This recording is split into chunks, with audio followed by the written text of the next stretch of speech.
Hey Ryan, how are you today? I am great, Heather. How are you? Doing fantastic. I am so excited to have you here for all of our listeners and people that want to be able to increase and get better at sales in their business.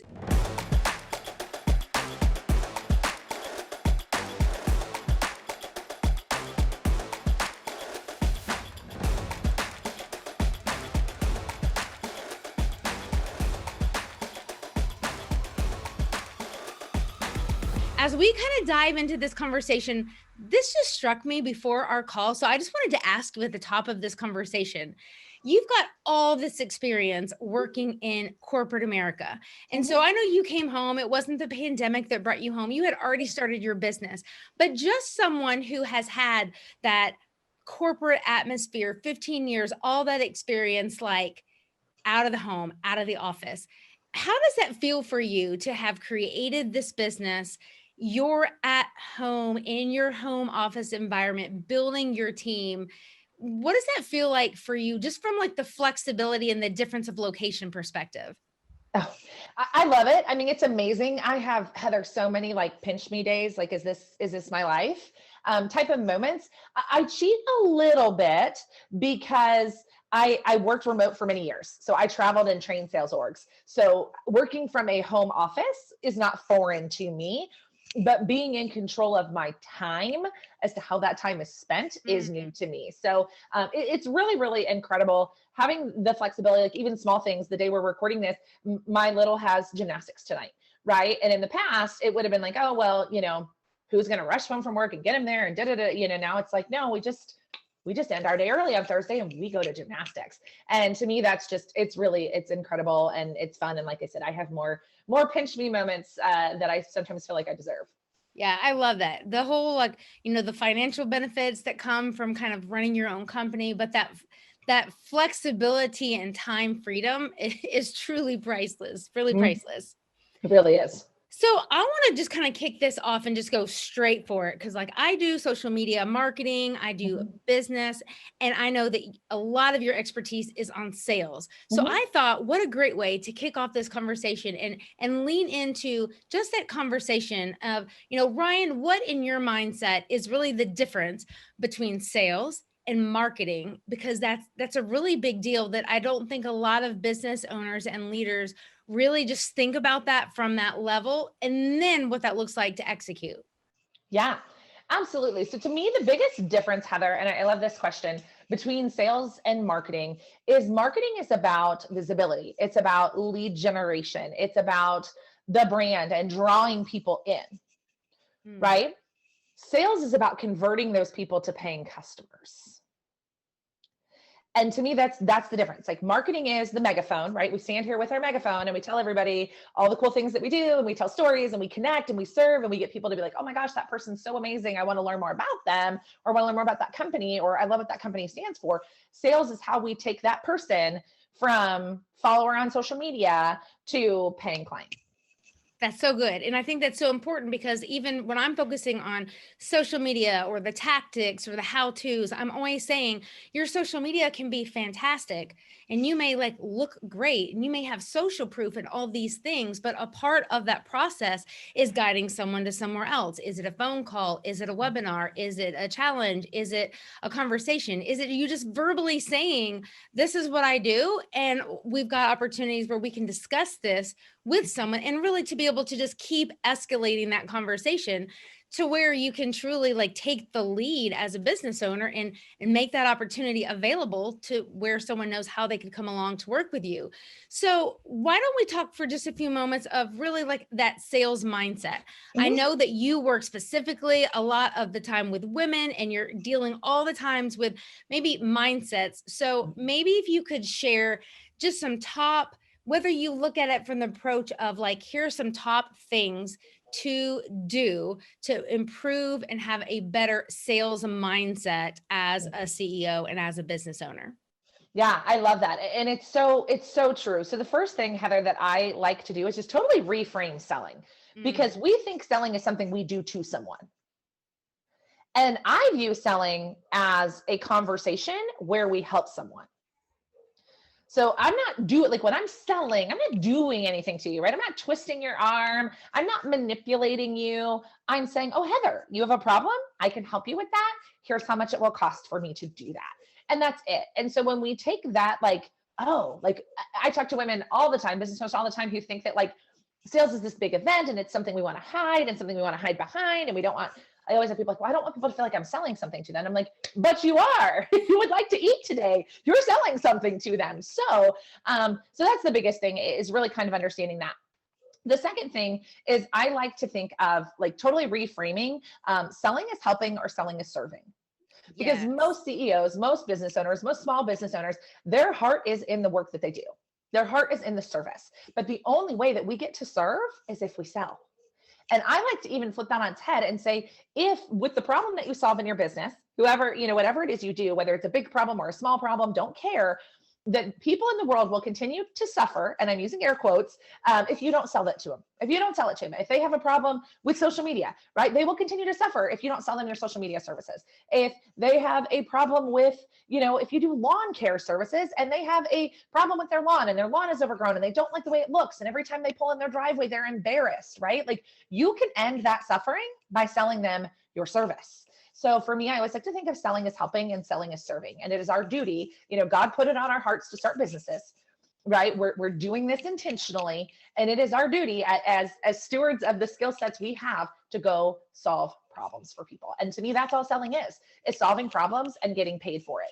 And I think, like I said, when we really simplify it down to that, it takes out a lot of that emotion and a lot of that fear and a lot of that drama of, I've got to hard sell somebody, or I've got to talk somebody into something, or this is going to be unpleasant for both of us, right? Like, that's what we think. And, Right. and it's just like, no, all I'm going to do is explain to you how I can solve your problem. You get to make the decision, but all I'm going to do is explain to you how I can solve your problem. Oh, that's so good. And I was recently listening to you share and actually do a training, and you said something that I thought was so profound. I'm going to see if I can maybe get you to share that here. And so for anyone listening or watching that says, I want to increase my revenue by the effort in which I am applying and having more sales conversations, and I am being more intentional in my sales, you were sharing this story about the difference between a Mercedes and a Kia. And they're both vehicles. And at the end of the day, it's not necessarily just about you, but that buyer that wants the Mercedes versus the Kia is actually a different person. So do you mind just kind of elaborating on that and just kind of what that means when we're thinking of our sales mindset? Yeah, absolutely. That's always fun when somebody's like, you said this the other day. And I'm like, am I going to remember what I said? But I do remember this one. So like, it was like yesterday. So we're good. But so when I talk about that, we were talking about pricing in general. And there's a lot of drama in how much we can charge for our services or for our products, depending on what kind of business you have. And we think that we have to charge what the market will bear, right? Or what our competitors are charging, or we have to be higher or lower, or whatever that looks like. But I think that, again, in the car industry is just the easiest way to tell it, is that we can all sell something very similar for a different price point based on the buyer, right? Because again, the Mercedes buyer is the Mercedes buyer, right? They're not, nickel and diming their salesperson over, they negotiate because, high net worth individuals have a tendency to be great negotiators, but they're not like, well, can you show me the cheapest car on the lot? Right. And there's nothing good or bad about that. Right. Like, I don't care if you are Kia or if you are Mercedes. Frankly, the founders of those companies are both multimillionaires. So I'm not saying that one is right or wrong. I'm just saying, like, you get to decide what that is. And sometimes it's not about, is my service worth something or worth X amount of dollars? It's which buyer is going to see the highest value in what I sell. So again, it's not, I'm going to use the social media manager example. There are some people that are like, social media manager, it's this necessary evil. It's this thing I have to see, and I want to pay for the least amount of money possible to make sure I have a presence on social media. And that person's willing to pay X. And then there's the person over on the other side of the fence that is like, oh my gosh, a good social media manager can make or break any business today. It is the difference between success and failure in a business is having a social media manager who knows what they're doing. That person is willing to pay exponentially more for the same service, essentially, because of their thoughts around the importance of having a good social media manager in their business. And that's kind of that same example of the service that you provide. And I, Heather is the Mercedes of her industry, my friends. Let's not kid. But do you know what I'm saying? Like that person, you want to sell to that person who's like, oh my gosh, that's the most valuable thing I've ever seen. And the service you provide is so profound and helpful to me. And not the person who's like, I'm doing this because I have to, not because I want to, right?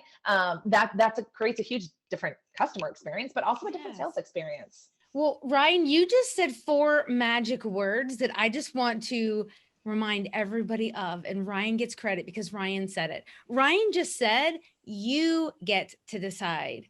You get to decide. If you want to have Mercedes pricing, then you can. If you want to have Kia pricing, and again, we're not saying good or bad, but you get to decide.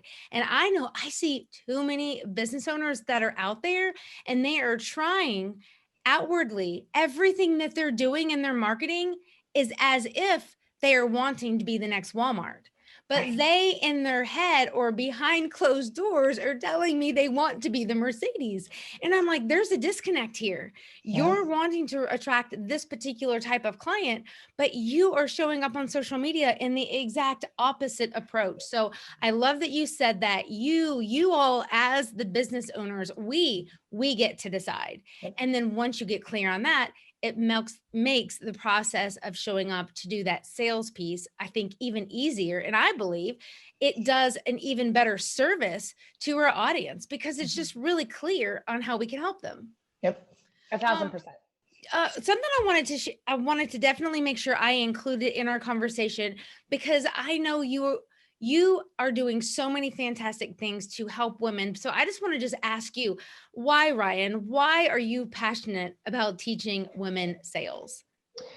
So, I wish I could say that there's like this really like profound heart thing that happened here. And now it is, but it was actually logistics at first. I scanned the landscape and I was looking at books and I was looking at coaches and I was looking at podcasts, and there are no women in the space. Every book that I ever recommend about sales is written by a dude.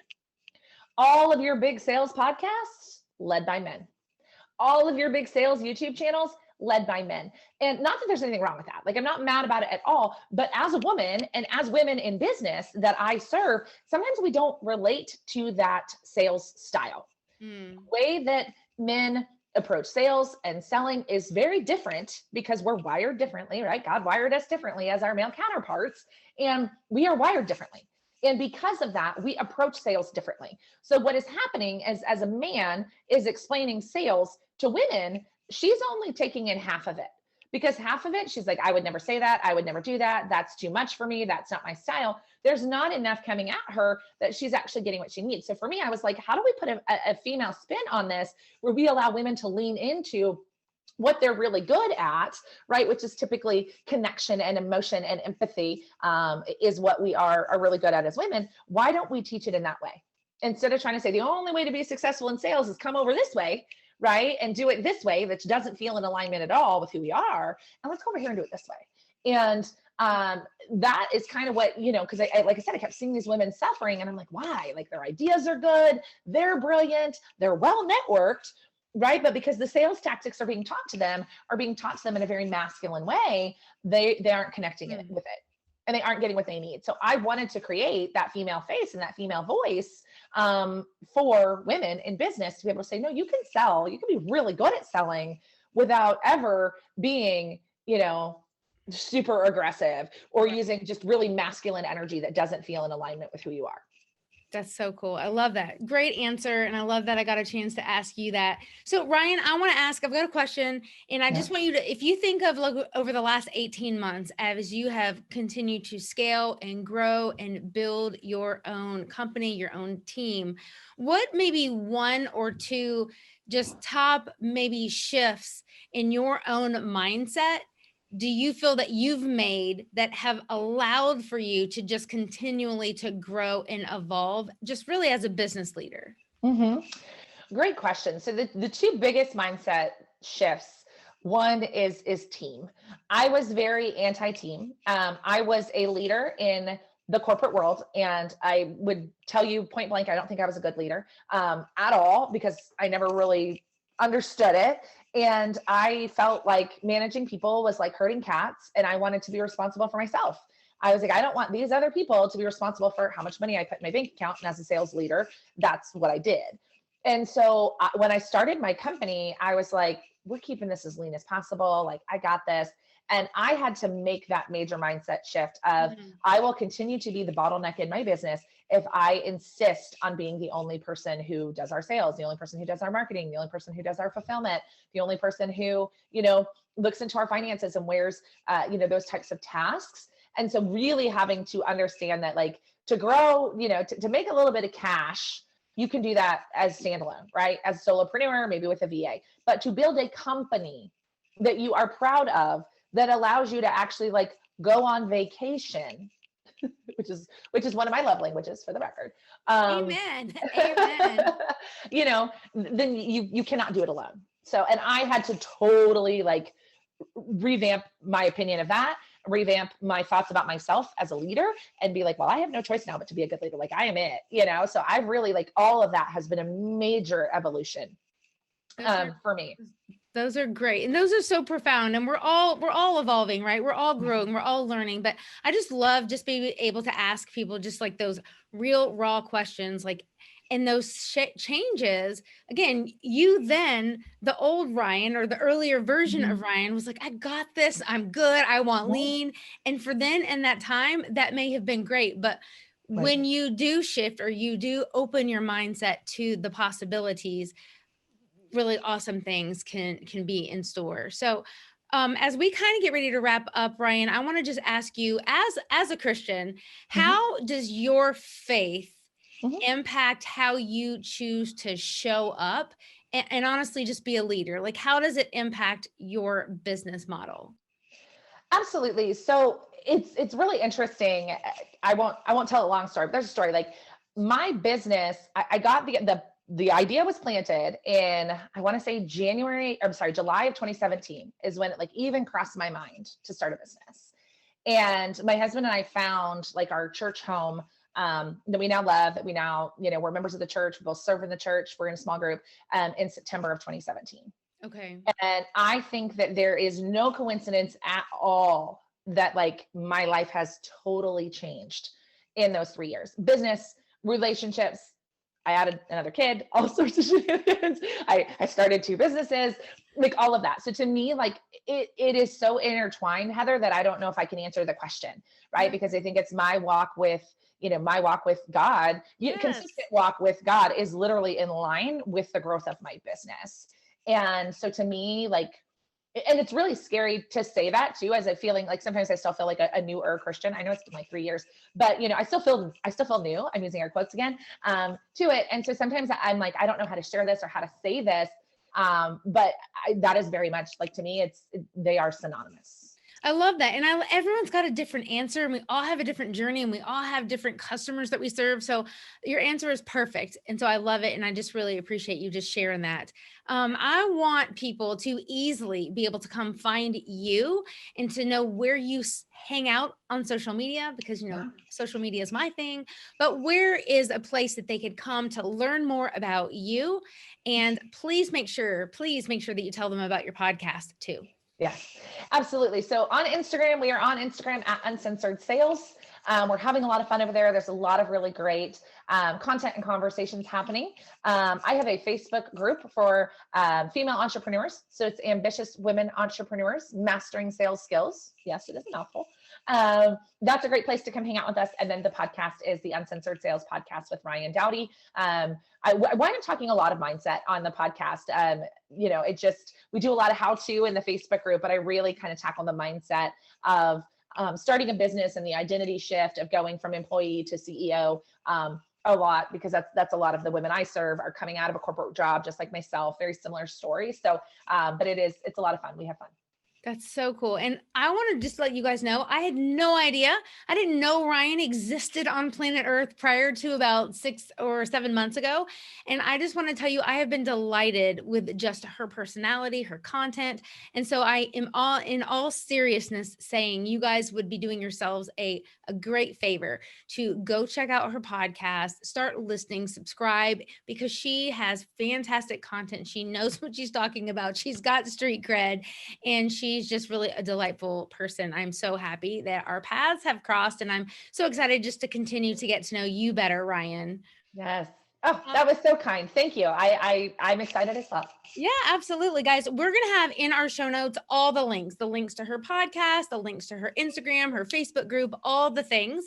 So this is episode 192, and you'll just go to sweetteasocialmarketing.com/episode 192.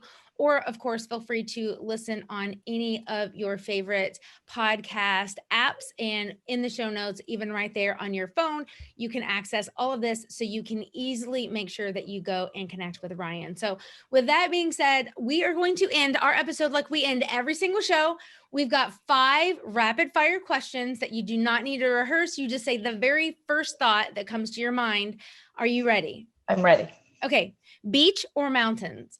Mountains. London or Vancouver? London. Favorite productivity tool? Anything Google. I'm a Google junkie. Me too. Me too. Okay. If you had to thank one person who has helped you over the last 5 years in your business, who would that person be? My husband. Awesome. And then the last question, tell us one thing, Ryann, you love to do when you are not working. Like, are we ever not working? Is that what we're doing here? Travel is my love language. We love to travel. That was a huge catalyst. And being an entrepreneur was the ability to travel more. Good answer. And now I even know I like you more because I adore traveling. Thank you so much, Ryann, for being here. Everybody, thanks so much for listening. Thanks for being here. And you guys have a super fantastic day.